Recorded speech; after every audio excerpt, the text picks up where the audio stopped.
In a world obsessed with fame, likes, and followers, there was one boy who found his purpose not in popularity, but in the presence of God. His name was Carlo Acutis, a teenager who used his computer not to promote himself, but to promote the miracle of the Eucharist. He called it his highway to heaven. Carlo was born on May 3, 1991, in London, but grew up in Milan, Italy. From the age of 4, he showed signs of a deeper calling, while other children played video games. Carlo spoke about Jesus as if he were his best friend. At 7 years old, he made his first Holy Communion, and it changed everything. He would say, "To always be close to Jesus, that's my life plan." Every day, he attended Eucharistic adoration. He spent hours in adoration before the Blessed Sacrament. To him, the Eucharist wasn't just a symbol, it was God alive. But there was something else about him. A gift. Carlo was a computer genius. He taught himself programming, video editing, and graphic design, all before he was 10. Instead of wasting time online, he asked, why don't people realize that God is always online with them too? By age 11, Carlo had a vision to document all the Eucharistic miracles in the world and share them online. He spent years researching, designing, coding, and uploading by himself. He built a website that displayed over 100 Eucharistic miracles, each with images, stories, and scientific studies. His goal was simple. The more we receive the Eucharist, the more we become like Jesus.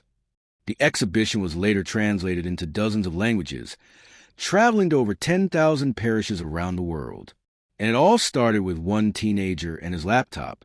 Carlo wasn't a priest. He wasn't a monk. He was just a teenager who loved soccer, Pokemon, and PlayStation. But what made him different was how he lived these ordinary things with extraordinary holiness. He defended kids being bullied. He gave his pocket money to the poor.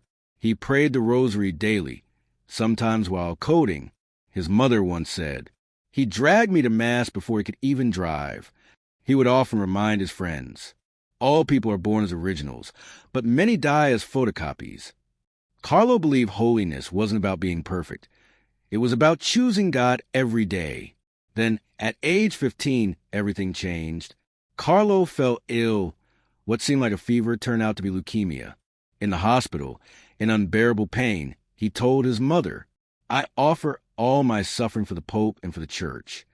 Even in his weakness, he smiled.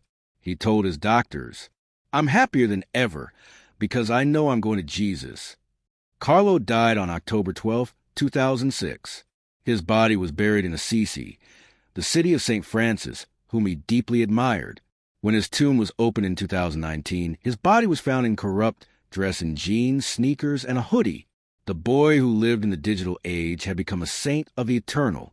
After his death, miracles began. In 2013, a boy in Brazil suffering from a rare pancreatic disorder was healed instantly after touching one of Carlo's relics. Doctors could not explain it. The Vatican approved the miracle in 2020, and on October 10, 2020, Carlo Acutis was beatified in Assisi. His body rests under glass, visible for all to see, reminding the world that holiness is not outdated. He's the first millennial to be beatified. Not I, but God. Those were the words written on his tomb. Carlo Acutis' story isn't about technology.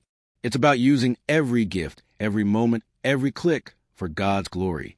Today, millions of young people call him the patron saint of the internet.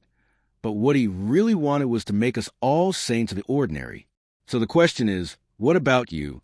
If Carlo could turn his laptop into a tool for heaven, what can you do with what's in your hands? Because in the end, being united with Jesus is my program for life. And that's a program that never crashes. St. Carlo Acutis, pray for us. If this story touched you, don't scroll past it. Share this video. Subscribe to the Saint's Path. And let's remind the world that holiness is still possible, even in a digital age.